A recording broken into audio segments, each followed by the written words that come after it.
So for those of you who really like board games and card games, I have made a new discovery of a new card game thanks to my roommates called Hanabi, and it's really fun, especially if you like cooperative games.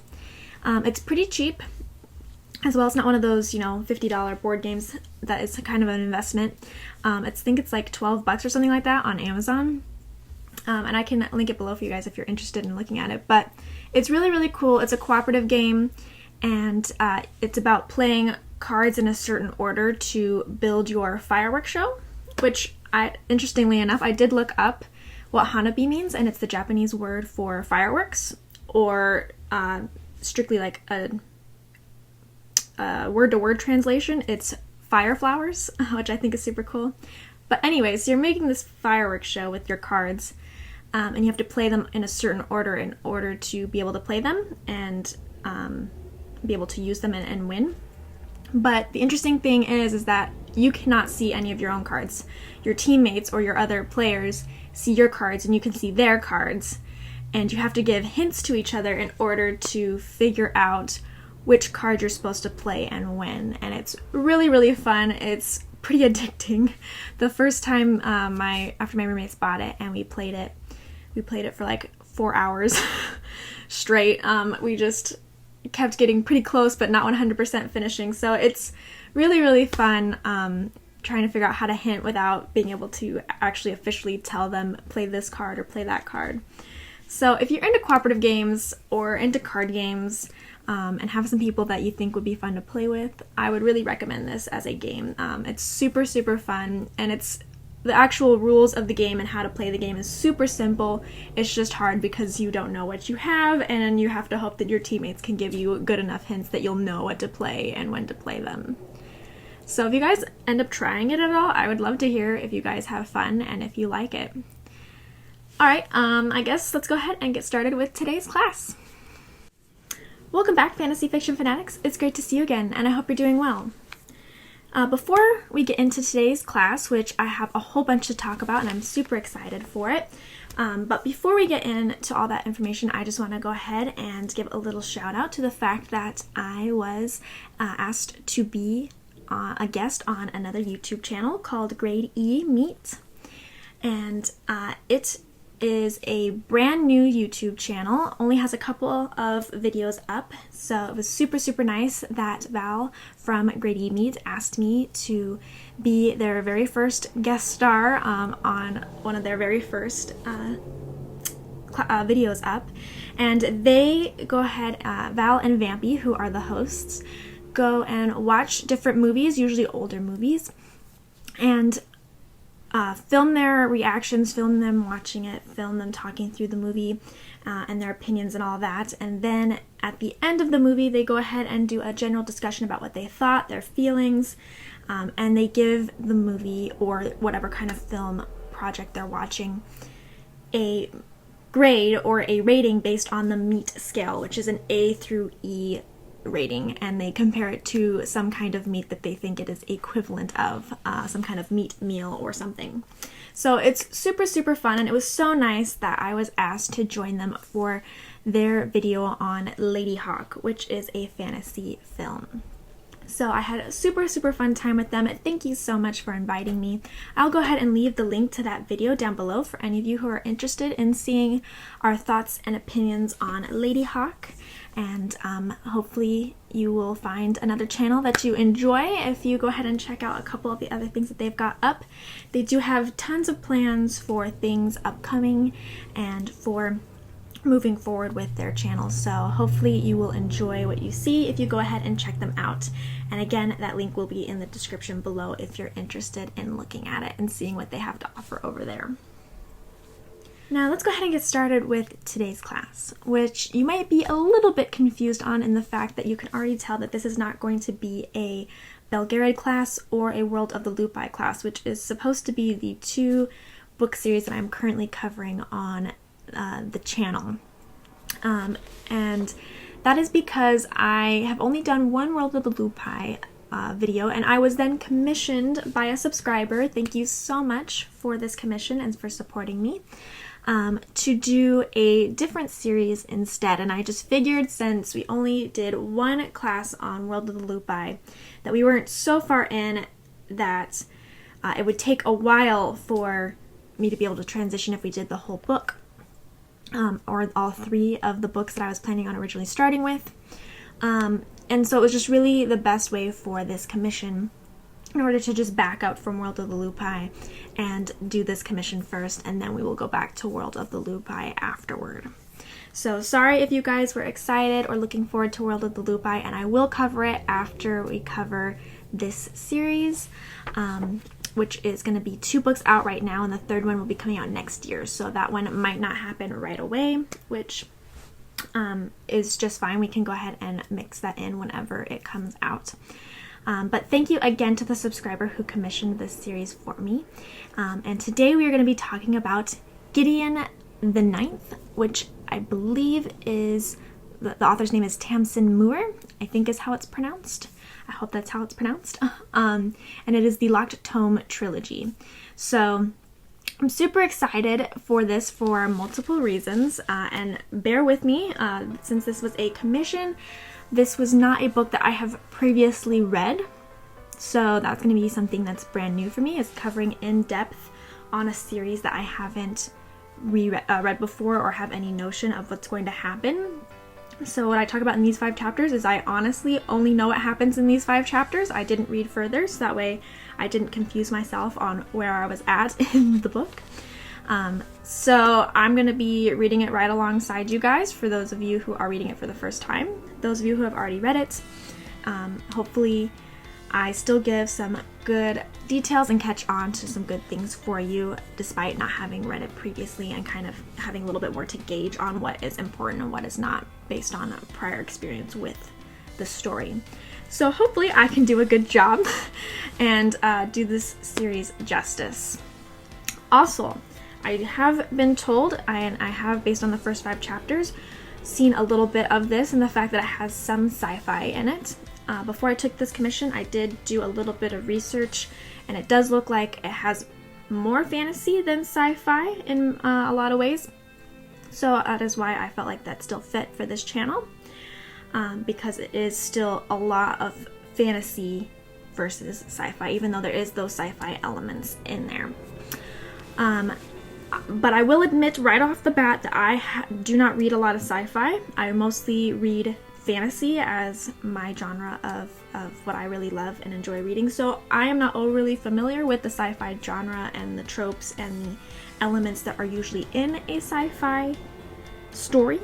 So hopefully I can do justice to the sci-fi elements as well. I'm going to try my best to dive deep in what I know in just books in general and fantasy, and try and use that for the sci-fi elements as well. And hopefully you guys don't mind that it does have a little bit of sci-fi in it. So far, based on the first 5 chapters, it's a very intriguing novel, so I am excited to see what happens next. And one last thank you to the subscriber who commissioned this for me. I really do appreciate your support, and for you taking an interest in what is being done on this channel. So let's go ahead and get started with the recap as always. So the first 5 chapters really jump you right into the book, where there's not a lot of downtime before ramping up into the events. We start right off with Gideon trying to escape the House of the Ninth. There is a muster that is called while Gideon is waiting for her escape route, and she ignores it, which causes Crux and Aglamene, I think that's how you say it, Aglamene. Please let me know if I am pronouncing anything wrong. I would be happy to hear how some of these names are pronounced, since they are a little bit unique. But both of them do try to come up and stop her from leaving. Haru, the Lady of the Ninth, ends up having to come up herself in order to stop Gideon. And they make a deal that they are going to go ahead and have a one-on-one fight, and whoever wins will allow Gideon to either leave right away if Gideon leaves or wins, or Gideon can leave after the muster, but she must attend the muster before she can leave if Haru wins. And Haru does win. So Gideon is then forced to attend the muster. where Harrow ends up reading a letter for everybody that says that they're asking for Harrow to study to become a lector and to have the possibility of becoming one of the lectors for the 8 positions that are open. So she has the chance of becoming an official lector after doing all this study because they are in need of 8 new ones. Harrow then demands that Gideon, who ended up from having to attend this muster, missed her chance to escape the planet from the transportation, has gone, to become her cavalier and to escort her, because she's only allowed to have one cavalier accompanying her on this journey that she's going on. So she wants Gideon to train and to look like she is a proper cavalier that should be escorting her, which Gideon is highly rejecting the possibility of doing that. She really does not want to and is kind of being forced to on several different sides. And then Gideon says that Harrow says that Gideon will be set free if she does that and makes it so she can become a lector. And then she'll be free to do whatever she wishes. So Harrow is now preparing Gideon to be a passable cavalier. And that's kind of where we end at the end of chapter 5. So first things first I wanted to talk about is book structure and the overall start of this novel. So we start off with an introduction of people who are going to be in this novel. And it has the different groups of different houses, and we see them organized by those houses and what roles they fill in those houses. So before we even get to the page that starts with the first word of the story, we have this list and this setup of these are the people and who they are supposed to be, which is very interesting. It does make it seem like there's going to be a lot of people to keep in mind and to have knowledge of, and so since there's so many characters, the author is placing this right at the beginning for your reference to understand who is who, which house they belong to, and what position they are filling for that house. So we don't totally know how that's going to play in or how much that's going to be needed to be referenced as we continue going in, but it does suggest that there is going to be some kind of that it's going to be needed because there's going to be a lot of people and a lot of things going on and a lot of names thrown about that you might need to reference. So I do find that that's really interesting that we have that at the start of the book. A lot of times things like that are at the end of the book, not the start of the book. So that way you can reference it in the back as kind of a extra appendix or an extra text that if you need to reference it, you can go and look at it. But this one's right smack dab at the front, which makes it seem like that is obvious that you are probably going to need to reference that. And we also have that the book is structured into sections. We've start off with an Act 1, and then we go to Chapter 1 of Act 1. So obviously, though it doesn't have a title, we know that some kind of event or some kind of grouping of events is going to be sectioned into this one act, and then later we will see an Act 2 where either something changes or a different, focus is going to be on Act 2 or whatever else, but there's going to be some reason that these chapters are grouped together and that at least one other set of chapters will be grouped together, if I can talk. Possibly have an Act 3, and so on and so forth, depending on how many acts the author has sectioned this into. So we do know that right now, at least from the start, we're focusing on Harrow wanting to become a lector, and this letter asking her to come and study to be a lector, and Gideon being involved in that. So we'll see how this progresses, and we'll see what happens when we get to Act 2 and focuses shift or some kind of change is made that is going to be prominent in what is going on from the sectioning. Seems like most of the books that we have covered so far on this channel has a lot of sectioning, because Dragonlance had sectioning of different chapters. They had book 1, book 2, whatever inside each book, And Belgarrett's series also has sectioning based on location. So this one we're not sure yet what the sectioning is, but we do know that we are sectioned out into different pieces of what's going to be happening. And last but not least, the start of this book really drops us right into the story. We don't have a lot of build up. We don't have anything that's like, you know, this is this kind of place and this is this world and we're going to set it all up and then jump into the events. We're just in the events and we're having to catch up very quickly in order to understand what's going on. Now, some people may be confused, and I will admit that there were a few bits and pieces that kind of confused me reading it in these first 5 chapters, that I had to reread some sections in order to truly understand what it was saying and what it was implying. So that is one thing about books like this that are super exciting when you just drop in and like things are happening, but it can be also a little bit confusing, and there's no shame in having to reread some sections and being like, okay, what exactly is this author trying to let us know with this section of text?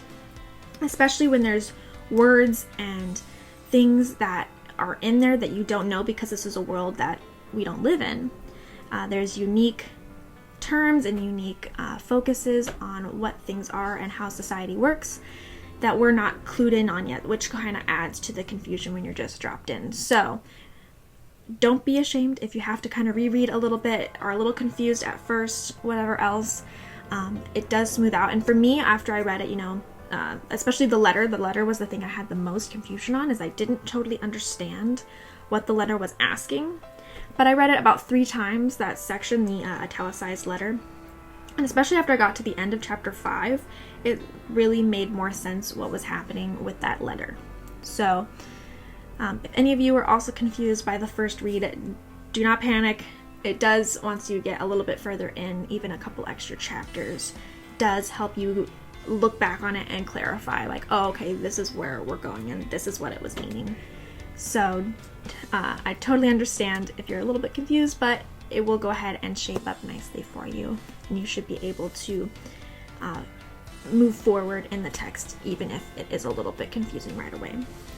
So please don't give up if you find it a little bit confusing. I actually find that sometimes it being confusing at the beginning is more exciting, depending on the type of confusion. Because I mean, sometimes if it's confusing for the wrong reasons because you just can't read the actual book and you can't figure out what the book is saying, that's different.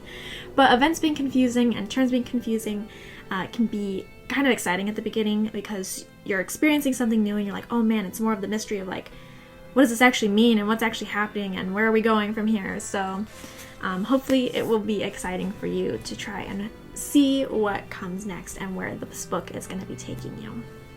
Now let's go ahead and discuss just a little bit on point of view. Obviously with the first 5 chapters, we've just established the basic point of view, which is a 3rd person limited. And we are limited to Gideon at this point. Of course, 3rd person limited can at times transfer who is the person that is being limited to.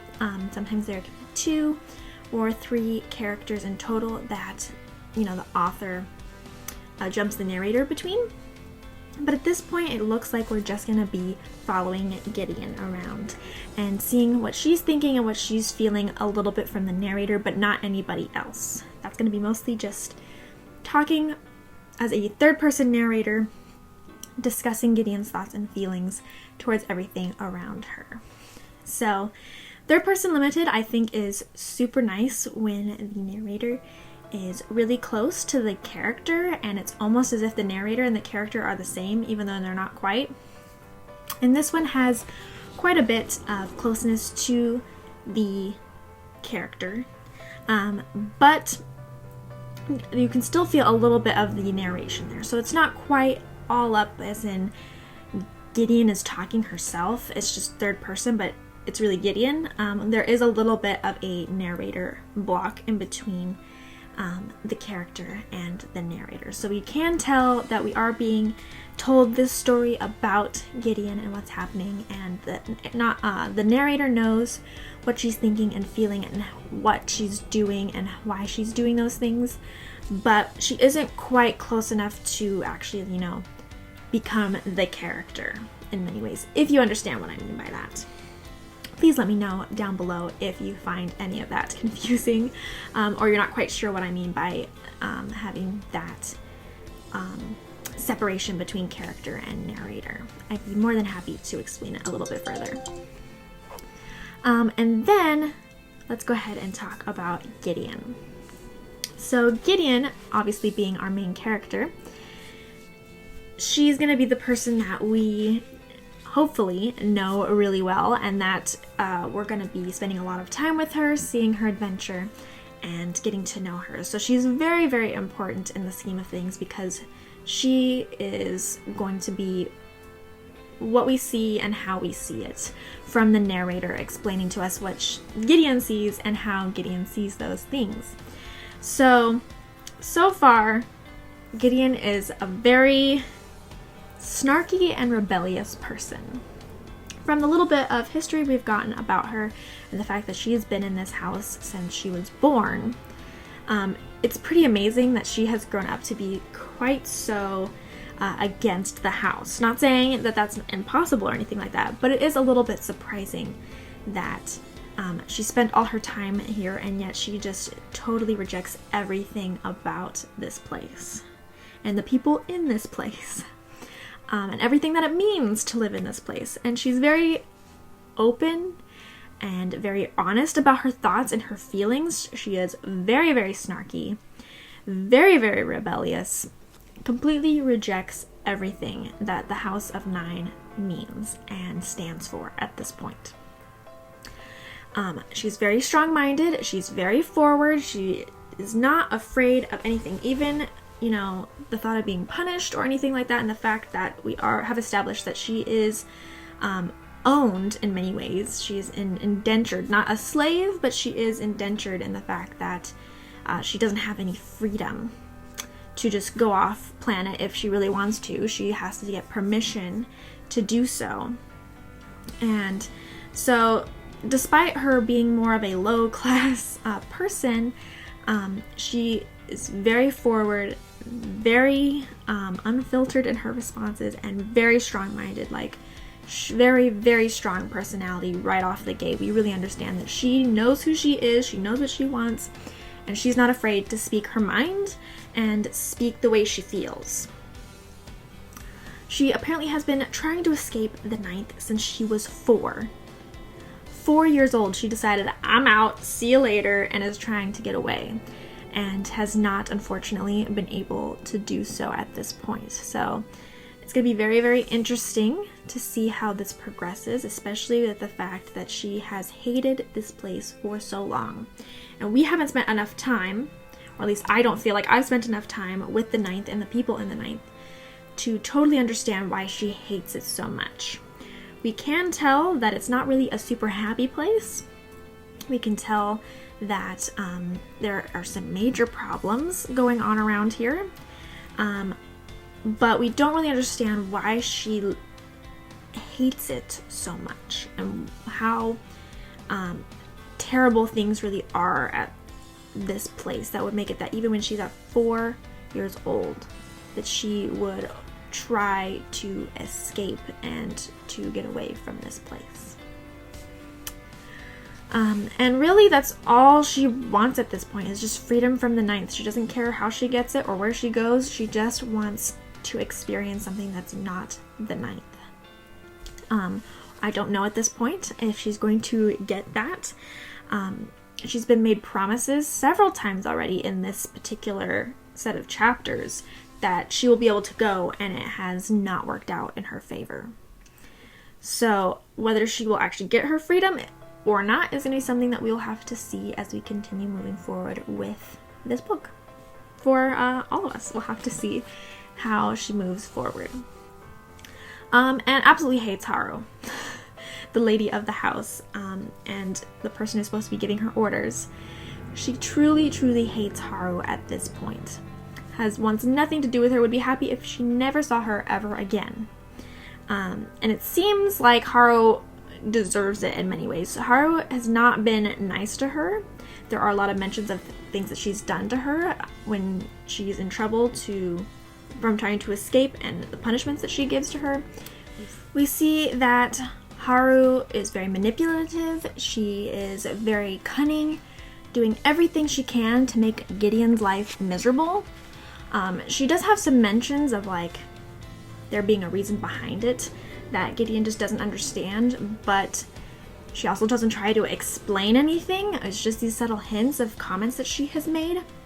So it's very interesting how Haru is handling the whole situation. She is handling Gideon, and she is not a very pleasant person. So I do understand why Gideon, at least from what I've seen of Haru, is not overly happy or gives her a lot of respect, or anything really. Like, I mean, she just is really they're nasty to each other. Maybe they feed off of each other. That is quite a possibility. But we will have to see as we move forward that relationship, more of it, and see if we can get more development of exactly what is happening between these two. Which brings me to talk about Harrowhark herself. We've seen her quite a bit in these first 5 chapters as well, almost as much as Gideon, and we see a lot of building of this character in these first 5 chapters. And it seems that Gideon is going to be very closely traveling with Harrowhark and her, whatever she is doing as well. So I feel like they're both pretty important characters at this point to discuss and for us to take a look at.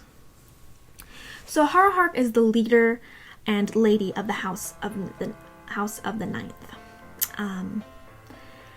And she seems to have been a leader for quite a while, based on the events that we've learned about, is that she has been basically leading the house since she was 10, because that was when her parents decided to commit suicide together, and she is now pretending to be them and,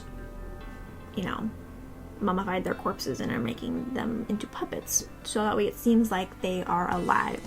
We don't yet know what the point of doing that was, or why they have to hide the fact that her parents are dead, or what. We don't really know any of the backstory other than that they committed suicide and now Haru is in charge through puppeting her parents. She's very bossy and demanding and manipulative. Like I already said previously, she is so manipulative, and she is so bossy and so seemingly ungrateful. Not saying that at this point it doesn't seem like she already has problems and there might be reasons that she acts this way, but she doesn't treat anybody very good. She does have a couple very loyal servants. We don't really know why they are so loyal to her at this point. We just know that they are very, very loyal, and they don't like that Gideon isn't loyal to her and isn't doing what she's supposed to be doing. But she is definitely manipulative, and she is definitely not the nicest person in her mannerisms. She's a very strong, confident person, though. She really takes to being a leader and walks around. She knows that she is in control and that she can get what she wants and that she is the say-all around here. So she definitely has the confidence and the mannerisms of a leader and as somebody who has power and status. Very, very confident. Especially also with her being a very strong necromancer. Now I'm not saying strong necromancer in the fact that I have a comparison of what is strong in this world. But it does seem like she is very good control. She obviously did, very high level necromancy, it seems like, based on Gideon's description of it on her parents when she was 10. During the battle, she has excellent control over all of the skeletons that are attacking Gideon. very confident in controlling them and battling with them. So it seems that based on the description of how the battle played out and how she is manipulating other skeletons and other bodies, she seems to be a fairly strong necromancer even at a young age. We will see if that continues to hold true when she interacts with other necromancers, or we see other ways of gauging power that we have not had yet. But so far it seems like she is a very strong necromancer and that she really knows what she's doing with her necromancy. And it does seem, though, that I am being a little bit hard on her personality at this point, that she has had some very rough times in her life. Obviously, things are not perfect. Obviously, she has her own problems. We have, the fact that her parents both killed themselves, and we don't know why yet. We just know that they did. And that now she is forced to be a leader, though we don't know why she is having to be a leader without, anybody else knowing it. But obviously that's going to cause problems, emotional problems in and of itself for this character. Obviously, things are not going well for her in general and in her life, even if she doesn't act like it bothers her at this point. She definitely hasn't had an easy life either. So we're gonna see if those background things kind of prove to be why she is the way she is now, or if there's other things going on, or what exactly it means to be the leader of this house, what the houses really represent, all of that kind of stuff. We don't have enough exterior built in order to understand exactly what it means for this character. So right now, she definitely is bossy, she's demanding, and she's manipulative. But we will see how her past, at least the things that we already know about and the things we'll learn in the future, are truly affecting her and who she truly is and what her real feelings are inside based on those things. And maybe she is just somebody who it doesn't bother and she's just fine with leading and being all powerful and just wants to be power crazy and power hungry, and maybe that is just who she is, and she is just a manipulative, bossy, demanding person. We're gonna find out. Or we might find out that she's not and she has to be that way. We don't know at this point either. And Gideon apparently does not think that she is more than that at this point. She just really despises her. So we're going to move forward and see how things go. But that is so far the established characters that we've had. We've got Gideon, who's a very strong personality, and we've got Haru, who's a very strong manipulative personality. And we're gonna see what happens from there. Definitely two people clashing all the time. And we do know a little bit about Haru seeming to be ambitious at this point. But that's just going to be building from there, and we're gonna hopefully talk about that in a little bit more in the future. Okay, so let's go ahead and talk about world building. So I find already that this world seems to be very unique from a lot of other fantasy stories that I have read. Obviously there is the part that has that little bit of sci-fi in there, which contributes to that, but also just in general, the fantasy elements are very different and a very different starting place than most fantasies or urban fantasies that I've read.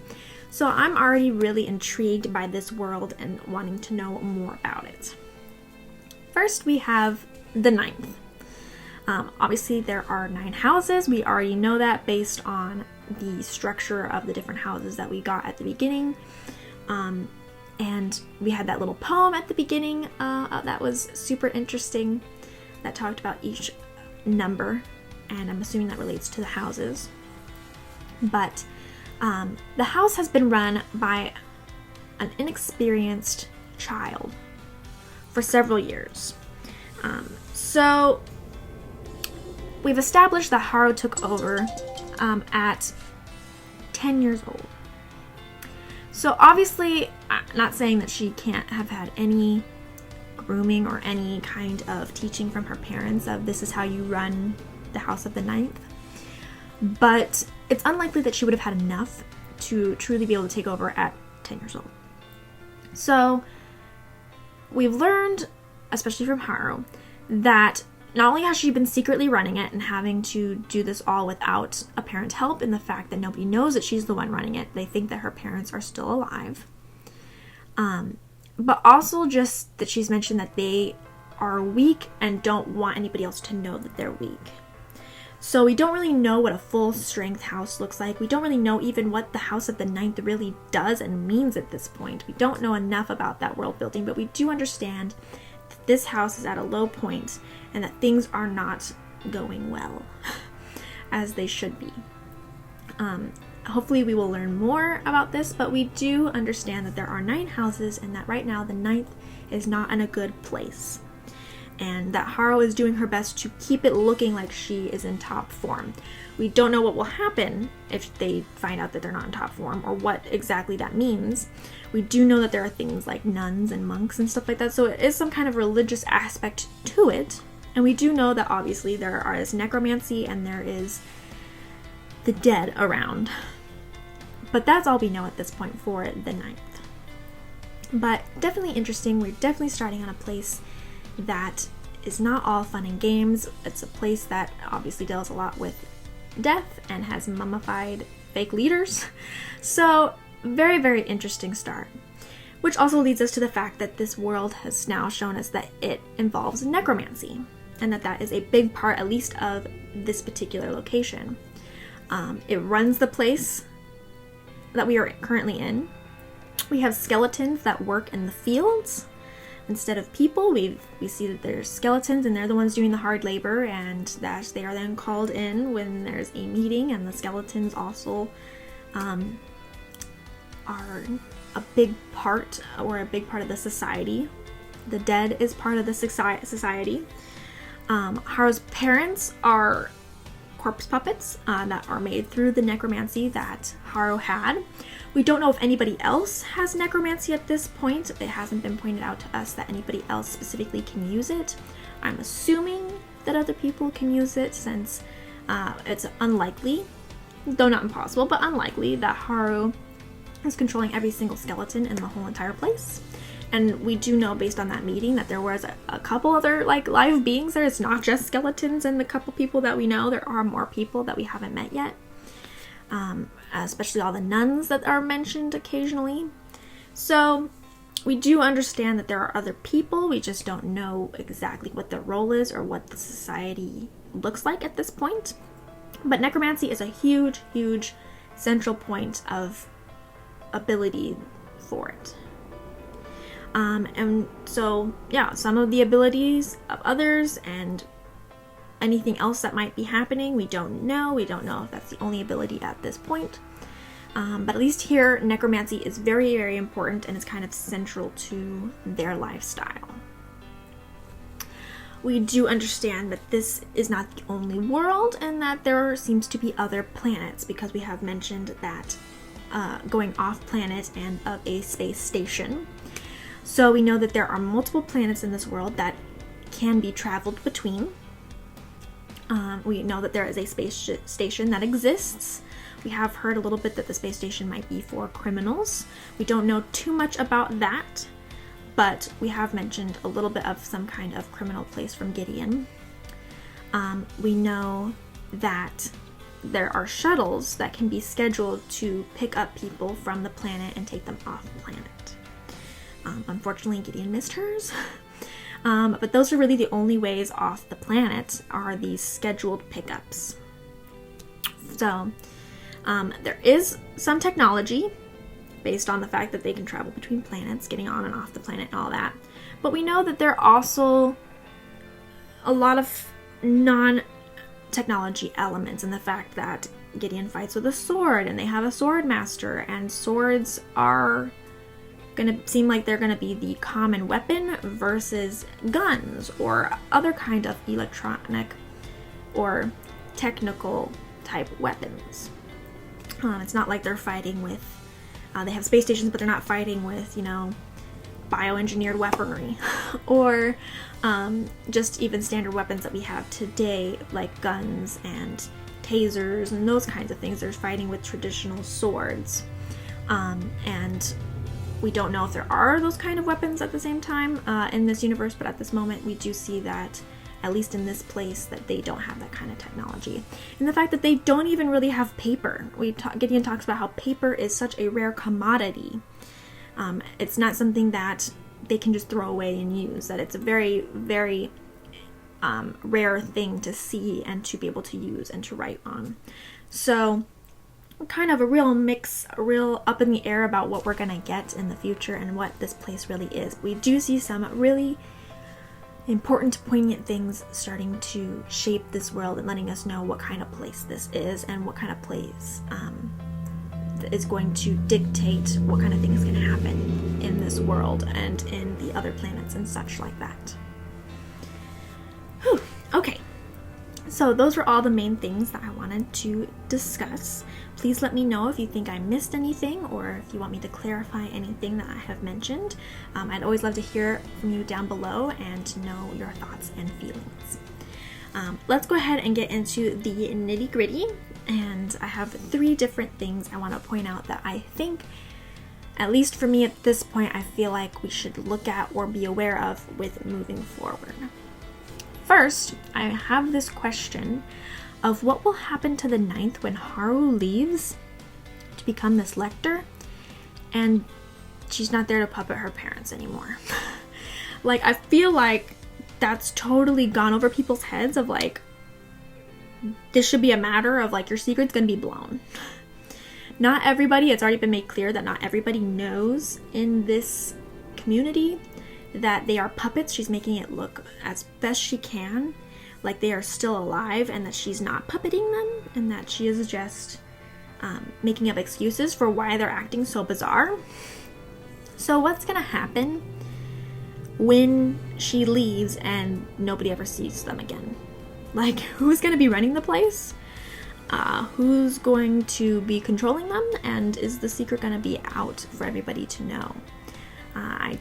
We're gonna find out. But I feel like that would have been my question for Haru. It's like, okay, but how can you actually feasibly do this? Because you're gonna be leaving, and then where does the 9th stand? The next one is, will Haru actually let Gideon go? Because in this first set of chapters, we've already seen that Haru has made promises that she never intended to keep, and they all related to Gideon being free in some way or another. And she hasn't kept them, and Gideon's still not free. So will Gideon actually be set free after she becomes a lector? I'm not so sure. It seems like I wouldn't trust her promises. Not saying that she has much of a choice of doing this anyway. I'm not saying that at all. But I don't feel like Gideon should be banking on the fact that Haru will let her go. We're gonna find out. And then I do want to just point out, I don't know if this is gonna have any kind of importance in the future, but there is the comment that was made that there was 200 children in the 9th when Gideon arrived at the 9th, and 2 years later there were only 3. So what does that exactly mean for all of it? Why were there 200 and then why did it go down to 3? What happened? I think that's a very interesting statement and a very big gap between 200 and 3. So hopefully we will find out what happened, and maybe it will have a bearing on something, and maybe it won't. But I do think it's something interesting, and that's stuck in my mind that I think will be interesting and possibly important in the future. Alright, so those are all the main things I had to talk about and wanted to bring up for the start of this book series. Thank you one last time to the subscriber who commissioned it from me and started us off on this journey. I'm very excited to keep reading. I am definitely intrigued by the first 5 chapters. I do think it starts off really interesting. Lots of things to kind of think about and to grip onto and to see what's going to happen in the future. I do think that this will be a very interesting read, especially for the sci-fi elements, since I'm not somebody who knows much about sci-fi and doesn't usually have any fantasy books that I've read that include sci-fi elements. I think that it's kind of cool to get me a little bit out of my comfort zone and to see how well I can do with breaking down this story as well from a first read kind of perspective, as well as the unknown elements that I'm not used to, and seeing how those interact with the elements that I'm used to. So thanks again for that, and I hope that everybody enjoys following this series and enjoys reading it as well. Please let me know any of your thoughts, your comments, your questions, your concerns, anything I didn't mention, anything that you think I need to reiterate for you because you're confused on what I mean, anything at all. You can do that in the comments down below, or you're also welcome to let me know on Facebook, which is /fantasyfiction1, or on Twitter, which is @fantasyfiction1. You can reach me on both of those, or by email, which will be down below. You can also contact me through the Discord, as well as chatting with your other fellow fantasy fiction fanatics, and that link will be down below for you. If you would like to enter the trivia question, which I'm going to go over now, sorry for the wait, on who got it correct last week. The answer for last week's question was lemon drop or sherbet lemon. Either one would be correct, considering one is the British version and one is the American version answer. So both of those were correct. It was a little bit of a harder question. For those of you who don't know Harry Potter really well, it probably would be very hard to figure out. But I did get 3 correct answers, one from Kathy, one from Christian, and one from Troy. So nice job to you guys. We can see that you guys really know your Harry Potter. And thank you so much for participating, and for everybody else who participated in the trivia question as well.